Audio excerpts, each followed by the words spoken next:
L'Assemblée nationale avait été saisie par le garde des Sceaux, ministre de la Justice, qui transmettait des courriers du premier président de la Cour d'appel ainsi que du président du tribunal de grande instance hors classe et d'une demande de levée de l'immunité parlementaire signée des juges d'instruction des premiers et cinquièmes cabinets du pôle judiciaire financier. À la suite de cela, le bureau de l'Assemblée nationale a statué et a déclaré la demande recevable.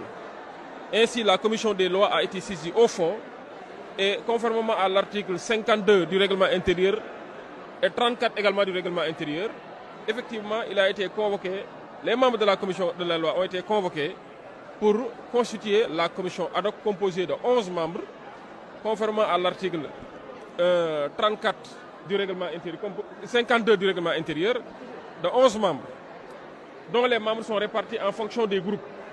Le PASTEF s'en est retrouvé avec 9, Takku Wallu 1 membre et non inscrit 1 membre.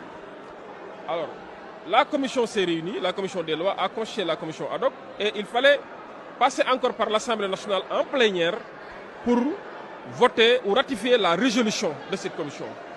Et juste après cette résolution, effectivement, la commission ad hoc sera convoquée, les membres de la commission, pour élire en son sein cette commission, le bureau, qui sera composé d'un président, de 3 vice-présidents et d'un rapporteur, d'un secrétaire. Alors, la commission sera réunie incessamment pour dérouler un calendrier de travail. Et le calendrier de travail va s'articuler autour de plusieurs étapes, à savoir prendre connaissance du dossier et de l'ensemble des pièces du dossier. Ensuite, convoquer l'intéressé ou l'inviter à se présenter pour être informé et auditionné sur la demande de levée de l'immunité parlementaire. Et à cette occasion, effectivement, il sera assisté par son représentant. Et tout à l'heure, j'ai eu à faire la remarque.